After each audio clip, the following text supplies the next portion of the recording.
Bismillahirrahmanirrahim. Alhamdulillah wassalatu wassalamu ala Rasulillah. Amma ba'd.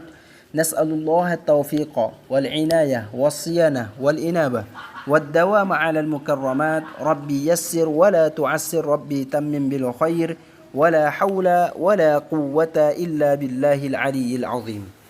Baik, akhwat semua, ikhwan semua, kita melanjutkan pembelajaran kita kitab Al-Usul Mabadi Awwaliyah. Ya, kemarin kita menjelaskan tentang kaidah yang pertama atau kaidah yang pertama bahwa segala sesuatu itu tergantung dengan niatnya. Bahwa segala perbuatan itu tergantung dengan niatnya. Ada kalanya dengan niat itu satu perbuatan bisa menjadi ibadah, dan ada kalanya dengan niat itu satu perbuatan yang halal bisa menjadi haram, dan ada kalanya perbuatan dengan niat itu bisa menyempurnakan ibadah dan menyempurnakan ibadah kita. Dan ada kalanya tanpa niat maka ibadah kita juga tidak sah dan tidak diterima. Nah, sekarang kita menjelaskan tentang kaidah yang kedua. Apa kaidah yang kedua?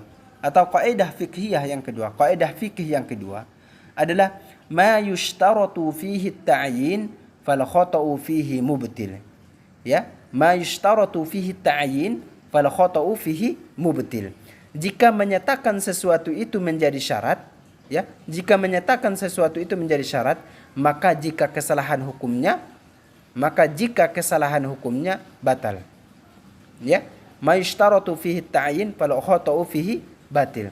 Ya, sesuatu yang disyaratkan di situ ta'yin, penentuan, maka salah di dalamnya itu adalah batal.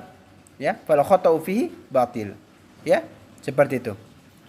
Nah, gambarannya seperti apa? Itu kaidah, itu kaidah. Kaidah itu akan kita pahami dengan contoh-contohnya. Ya, al-amsilah, contoh-contoh. Ya, ini ada pada halaman yang ke-22. Ada halaman yang ke-22 kitab Mabadi al-Awwaliyah. Minha, di antaranya, al-khata'u min salati adh-dhuhri ila al-'asri aw aksuhu, ya, aw aksuhu falau shalla adh-dhuhra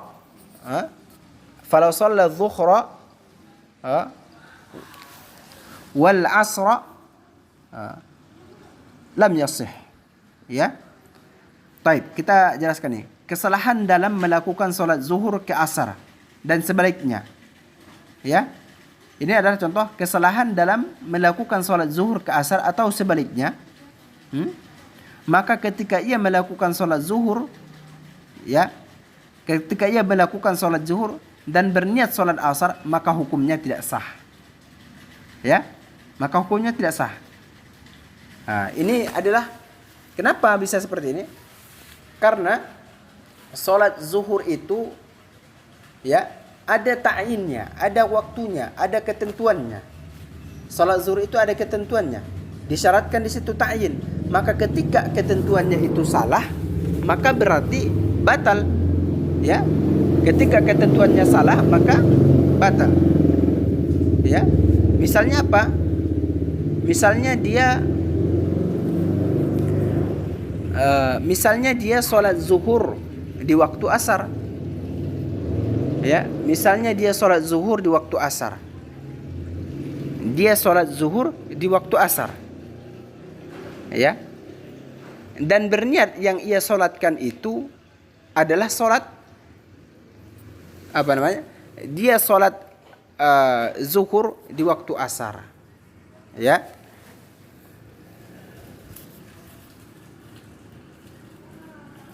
Baik, bukan seperti itu. Ya, dia bukan seperti itu. Seperti yang kita sebutkan tadi, bahwa ia melakukan sholat zuhur tapi berniat sholat asar, itu tidak boleh. Ya, ia melakukan sholat zuhur tapi berniat sholat asar. Ya, dia melakukan sholat di waktu zuhur dan berniat sholat asar, atau melakukan sholat zuhur dan berniat sholat asar. Ya, itu tidak boleh. Ya, kecuali kalau dia misalnya mengqadha, ya, mengqadha, dia mengqadha sholat zuhur yang pernah ia tinggalkan, atau mengqadha sholat asar yang pernah dia tinggalkan, di waktu manapun itu boleh. Ya, di waktu manapun itu boleh. Tapi kalau dia melakukan sholat zuhur tapi berniat yang ia lakukan itu adalah sholat asar, itu tidak boleh. Kemudian contoh yang kedua, minha al-khata'u min kafarati zihari min kafarati ziharati ila kafaratil qatli. Ya, kesalahan dalam dari keparat zihar kepada keparat membunuh. Ya, ada keparat zihar, ada keparat membunuh dan salah. Itu juga tidak boleh. Kemudian al-khata'u min rawatibiz zuhri ila rawatibil asri. Ya, kesalahan dari dalam niat solat sunnah rawatib zuhur kepada solat sunat rawatib asar. Dia solat sunat rawatib zuhur, tapi yang ia niatkan solat sunat rawatib asar, itu tidak boleh. Atau dia solat sunat rawatib asar, tapi dia niatkan solat sunnah rawatib zuhur, itu juga tidak boleh. Ya. Kemudian selanjutnya al-khata'u min salati Idul Fitri la Idul Adha wa aksuh.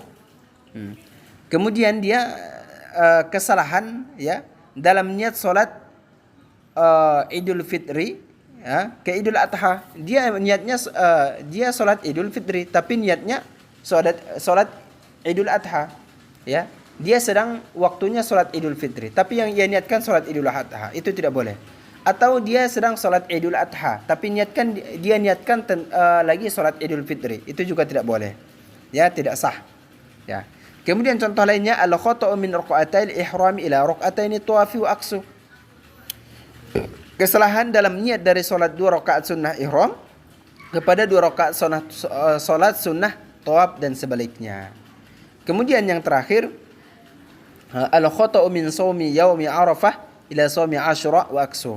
Atau kesalahan dalam niat puasa Arafah kepada puasa Asyura dan sebaliknya. Ini juga tidak boleh. Jadi seseorang yang berpuasa pada hari Arafah misalnya, dia hari Arafah berpuasa, tapi niatnya dia niat puasa Asyura 10 Muharram, itu tidak boleh. Atau dia niat puasa 10 Asyura ya, 10 Muharram, tetapi ia niatkan yang puasa hari itu dia niatkan puasa Arafah, itu juga tidak boleh. Ya, karena ada waktunya dan ada ketentuannya. Jadi sesuatu yang disyaratkan ada ketentuannya, maka ketika salah di situ maka dihukumi batal, ya. Sesuatu yang disyaratkan akan ketentuannya, maka ketika salah dihukumi batal. Hal-hal yang tadi disyaratkan ketentuannya. Nah, ketika salah di situ, ada yang salah, ada yang keliru, maka batal. Nah, demikian kaidah tentang kaidah yang kedua tentang sesuatu yang disyaratkan atau sesuatu yang ditentukan, ketika salah dalam hal itu maka dihukumi batal. Ya, ini adalah kaidah yang kedua dari pembelajaran kita, kaidah fiqhiyah. Barakallahu fikum jami'an. Kita cukupkan sampai di sini. Semoga bermanfaat. Walhamdulillahi rabbil alamin.